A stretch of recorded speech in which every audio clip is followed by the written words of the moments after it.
दोस्तों आप चाहते हो कि अर्थक्वेक आए या कुछ भी हो, आपका घर गिरे नहीं, सालों साल रहे, तो आपको ये चीजें करनी पड़ेंगी। तो आज की वीडियो में बताने वाला हूं सही तरीके से हम जोड़ाई का काम, ब्रिकवर्क का काम कैसे करते हैं और बीम कैसे आपको देने हैं। अगर लिंटल नहीं दिया दिक्कत आएगी, अगर ये बैंड नहीं दिया तब दिक्कत आने वाली है। और ब्रिकवर्क करते ये सब चीज़ें अगर चेक नहीं की तब तो दिक्कत आने वाली है, आपका घर कमज़ोर हो सकता है। एक फ्रेशर सिविल इंजीनियर के लिए इंपॉर्टेंट वीडियो है, जो घर की कंस्ट्रक्शन करवा रहे हैं उनके लिए भी इंपॉर्टेंट वीडियो है। सबसे पहले हम स्टार्ट ही किससे करेंगे, हमारा जो लिंटल होता है। तो लिंटल क्यों प्रोवाइड करते हैं? देखो, जहाँ हमारी ओपनिंग होती है, अगर हम बात करें दरवाज़ा हो गया या हमारा विंडो हो गया, तो उसके ऊपर हमारा लिंटल रहता है। बेसिकली लिंटल रहता क्या है, देखो जैसे ही हम दरवाज़ा प्रोवाइड करेंगे वहाँ ओपनिंग रह जाएगी एक, मतलब जो ऊपर की ब्रिक वर्क होगा उसका लोड जो होगा वो लिंटल पे पड़ेगा और प्रॉपर्ली डिस्ट्रीब्यूट हो जाएगा जो दरवाजे के साइड वाली दीवारें होंगे। तो इसीलिए हम बेसिकली लिंटल ऊपर प्रोवाइड करते हैं। और विंडो में भी ये चीज़ है, उधर भी ओपनिंग बनेगी। और सबसे ज़्यादा क्रैक्स आपको देखने को मिलेंगे दरवाजे पे अगर आपने लिंटल प्रोवाइड नहीं किया और उसमें अच्छा सरिया नहीं प्रोवाइड किया, तो मोस्टली क्रैक्स वहाँ आते हैं। आपने देखा होगा एक इंक्लाइंड क्रैक बढ़ जाएंगे, टेढ़े टेढ़े एक क्रैक बढ़ जाते हैं और धीरे धीरे बड़े हो जाते हैं। तो वो मोस्टली इसी वजह से होता है, क्योंकि नीचे आपने लिंटल प्रोवाइड नहीं किया है और जो लोड पड़ेगा दीवार पे, दरवाजे पे, तो वहाँ से सेटलमेंट हो जाती है और वहाँ क्रैक देखने को मिलते हैं। तो हम लिंटल इसलिए प्रोवाइड करते हैं। और सामने आप देख रहे भी हो लिंटल का आपको लेवल दिख रहा है। लिंटल हमारा बेसिकली कई जगह आपका 2400 पे प्रोवाइड किया जाता है, 2400 mm पे, और कई जगह आपका आपने देखा होगा 2300 भी प्रोवाइड किया जाता है। लेकिन आप 2400 पे रखो, हमारा जो स्टैंडर्ड हाइट है दरवाजे की, उस हिसाब से आप सेट कर सकते हो। मतलब पूरे में आपको क्या करना है, एक ही लेवल पे लिंटल आपका घूमना चाहिए। कि बाद में क्या होता है, मतलब लिंटल काम एक तो हमारा डिस्ट्रीब्यूशन का भी कर रहा है, दूसरा वो जो क्रैक्स होते हैं नीचे सेटलमेंट क्रैक्स आएंगे, जहाँ नीचे आपका प्लिंथ बैठ गया तो ऊपर नीचे की दीवार में तो क्रैक आ गया, लेकिन वो क्रैक ऊपर तक ना पहुँचे, उसको भी जो लिंटल बीम होता है वो रेजिस्ट करता है। और अगर हम सरिये की बात करें तो सरिया आपको जो रखना है तो वो आपको रखना है नीचे में, आपको बॉटम बार आपको 3 नग कर देने हैं 12 का, 12 डाया का 3 नग बॉटम में आएगा और टॉप में आएगा 2 नग आपका 12 का। तो ये आपने स्टील प्रोवाइड करना है। अगर आपको ऐसे पॉसिबल है तो नीचे 2 16 का डाल दो और 2 ऊपर 12 का आपका सरिया आ जाएगा।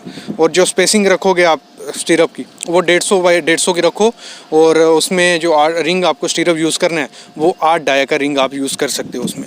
ये हो गया हमारा लिंटल का हाइट, उसकी हो गई, क्यों प्रोवाइड करते हैं और कितनी हाइट पे प्रोवाइड करना है, ये हो गया क्लियर आपको। अभी हम बढ़ते हैं सिल लेवल। जो सिल लेवल क्या है, सिल लेवल होता है हमारा जो भी मतलब FFL लेवल है हमारा, फिनिश फ्लोर लेवल, जहाँ आपकी टाइलिंग होगी वहाँ से लेके जो विंडो का बॉटम पोर्शन होगा उस चीज़ को हम सिल लेवल बोलते हैं। और जो सिल लेवल हम प्रोवाइड मतलब घर कंस्ट्रक्शन में भी उधर भी किया होता है, तो उसका आप कितना हाइट रख सकते हो, तो सिल लेवल का आपको 3 फीट या हम 900 mm या 1 मीटर तक हम उसका सिल लेवल का लेवल रख सकते हैं। उसी के ऊपर हमारा एक बैंड आ जाएगा कंक्रीट का, उसके ऊपर हमारा जो भी कोटा स्टोन लगेगा या ग्रेनाइट लगेगा उसके ऊपर हमारा विंडो आ जाएगा। और जो सामने आप देख रहे भी हो, एक लेवल पे आपको दिख रहा है कंक्रीट का बैंड दिख रहा है, फिर ब्रिक वर्क दिख रहा है, फिर ऊपर कंक्रीट का बैंड दिख रहा है, मतलब बीम दिख रहा है। तो जो नीचे वाला बीम है वो हमारा है सिल लेवल पे बीम प्रोवाइड किया है, और जो ऊपर है वो हमारा लिंटल बीम है और लिंटल लेवल पे हमने प्रोवाइड किया है। नीचे वाला हमारा 1 मीटर पे है, दूसरा हमारा 2400 हाइट पे है। ये हो गया लिंटल और उसका भी। अब हम बढ़ते हैं पार्टीशन वाल और मेन वॉल जो हमारी। तो पार्टीशन वॉल आपको कितनी रखनी है, हमेशा आपकी जो 4 इंच पार्टीशन वॉल होती है वो काफ़ी होती है। लेकिन जब भी आप पार्टीशन वॉल प्रोवाइड करवाओ उसमें आपको कंक्रीट बैंड प्रोवाइड करवा देने हैं। एक तो आपको सिल लेवल पे भी प्रोवाइड करवा देने हैं, और दूसरा आपका जो लिंटल लेवल पे आएगा वहाँ पे आपको कंक्रीट बैंड प्रोवाइड देना है। और कंक्रीट बैंड क्या हो गया हमारा, एक कंक्रीट की लेयर डाली जाती है 4 इंच की, इसमें मैंने वीडियो भी बनाई थी। एक 4 इंच की लेयर आपको डला देनी है, हाइट 4 इंच रहेगी, और जो मतलब उसकी पार्टीशन की जितनी विड्थ है, मतलब अगर 4 इंच या 5 इंच है तो उतना वो उसका रहेगा। और जो सरिया इसमें आप डालोगे, 2 सरिया आपको डाल देना है 12 का, और यू शेप आपको उसके स्टीरअप डाल देने हैं। जैसे आप सामने देख रहे हो यहाँ यू शेप स्टीरअप है और 2 सरिया 12 का इसमें डाल दिया। ये हमारा हो गया हमारा किसका, पार्टीशन वॉल का। फिर हम बात करते हैं जो हमारी मेन वॉल रहेगी वो आपको 9 इंच की रखनी है। 9 इंच की आपकी ब्रिक पे डिपेंड है, ब्रिक थोड़ी छोटी बड़ी भी होती है, लेकिन 9 इंच आपकी दीवार बनाई जाएगी, तो उसमें आपको 9 इंच प्रोवाइड करनी है। उसमें भी आपको 1 मीटर के लेवल पे जहाँ सिल लेवल आता है वहाँ कंक्रीट बैंड प्रोवाइड कर देना है, और फिर 2400 पे हमारा लिंटल आ रहा है।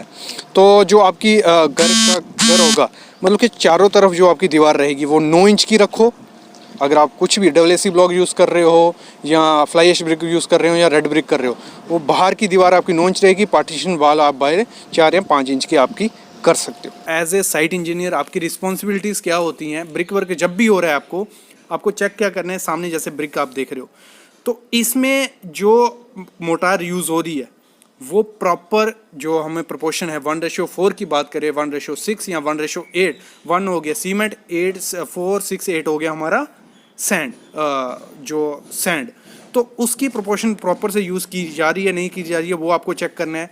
आपकी जो मोटार यूज़ की जा रही है वो 30 मिनट के अंदर कंज्यूम की जा रही है नहीं की जा रही है वो आपको चेक करना है। और प्रॉपर प्रोपोर्शन मतलब 1:4 का ही माल बन रहा है कि नहीं, उसका जो बॉक्स रहता है वो आगे मैं दिखाऊंगा कैसा बॉक्स होता है, किससे हम मेजर करते हैं, वो प्रॉपर से यूज़ किया जा रहा है नहीं किया जा रहा है वो भी आपको चेक करना ही है। फिर हम बात करते हैं जो आप ब्रिक यूज़ कर रहे हो वो प्रॉपर ग्रेड की होनी चाहिए, क्लास ए बी सी कौन सी यूज़ कर रहे हो उसका टेस्ट होना चाहिए, टेस्ट सर्टिफिकेट आपका कि उसकी स्ट्रेंथ आ रही है बराबर 7 से 8 kg/cm² की नहीं आ रही है वो भी चेक करना है।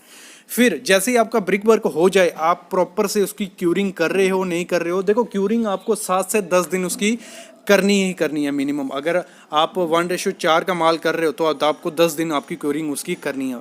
टेम्परेचर भले मतलब 5 डिग्री से कम होगा तो आपको क्यूरिंग में काफ़ी गैप दे सकते हो, सुबह और शाम को करो। बाकी 5 डिग्री से अबव 40 डिग्री तक आपका रहता है तो आपको प्रॉपर क्यूरिंग करनी ही करनी है। जैसे मैंने कहा था कि मेजरिंग बॉक्स तो सामने आप देख रहे हो, ये मेजरिंग बॉक्स रहता है, इसकी हेल्प से हम रेशियो डिसाइड करते हैं। अगर इसको भर के हमने एक सीमेंट डाला तो इस रेशियो का हमें उतनी सैंड डालनी, और सैंड की क्वालिटी हमेशा अच्छी होनी चाहिए, फाइन सैंड होनी चाहिए, उसमें सिल्ट अवेलेबल नहीं होनी चाहिए।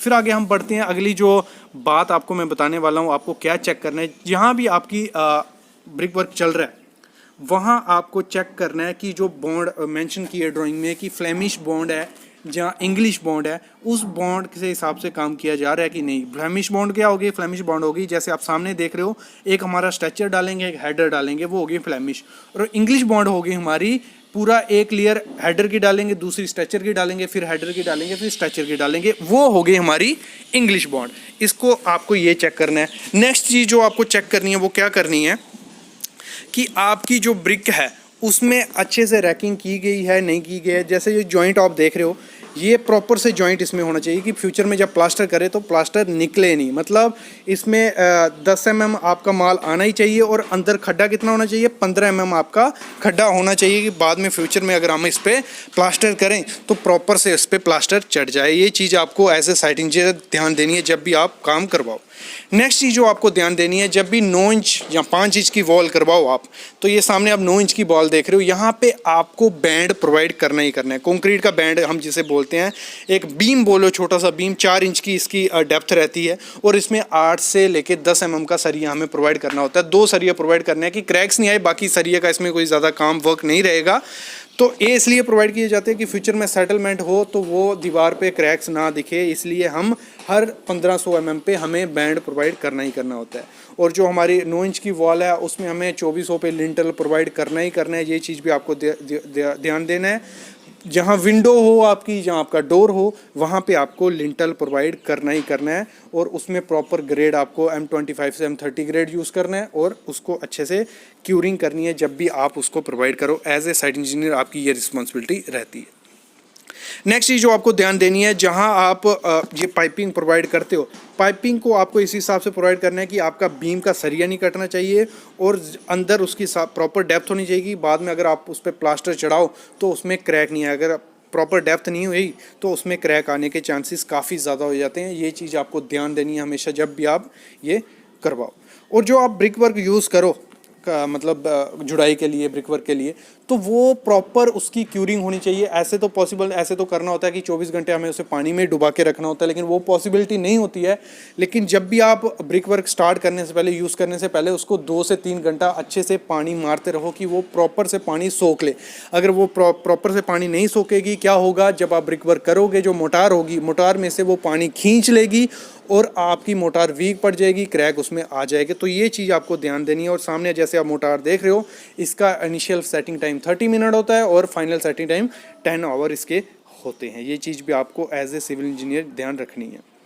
फिर नेक्स्ट चीज़, जैसे मैंने क्यूरिंग की बात कर ली, हमारा सब चीज़ों का क्लियर हो गया। अब हम बढ़ते हैं क्रैक की तरफ। आपने ब्रिक वर्क जॉइंट्स में क्रैक्स देखे ही होते हैं, तो उसका क्या रीज़न होता है, उससे हम कैसे निजात पा सकते हैं, कैसे बच सकते हैं, वो मैं आपको दिखा देता हूँ। मैं आपको दिखाता हूँ सामने। पहले जो क्रैक होता है हमारा कॉलम और ब्रिक वर्क में क्रैक कैसे आता है। ये तो यहाँ सामने बॉन्ड देख रहे हो, दोनों में बॉन्ड है।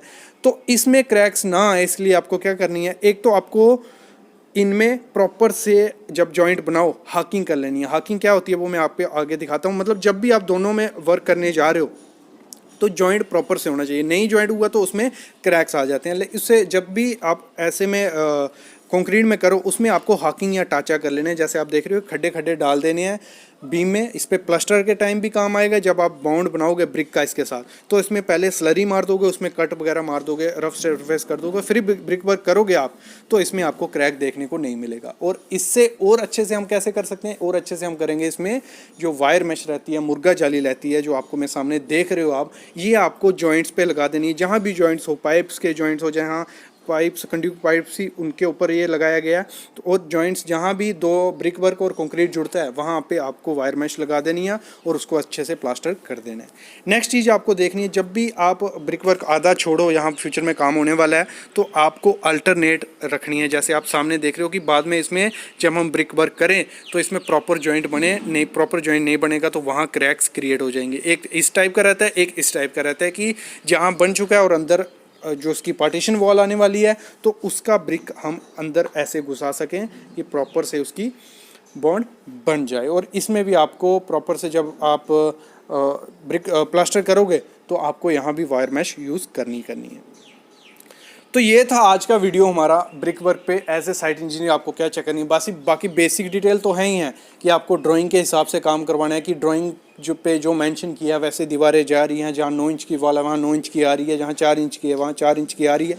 ये चीज़ तो आपको देखनी है। बाकी प्लम बॉब जो बेसिक डिटेल है आपको वर्टिकलिटी चेक कर देनी है कि प्रॉपर सीधी दीवार जा रही है नहीं जा रही है, और उसकी अलाइनमेंट चेक करनी है, सीधी दीवार जा रही नहीं जा रही है, उसकी डोरी मार के चेक करनी है। तो ये तो बेसिक डिटेल आपको एज ए सिविल इंजीनियर तो पता ही होंगी। जो बेसिक मेन चीज़ें थी वो मैं आपको पहले मेंशन कर दी।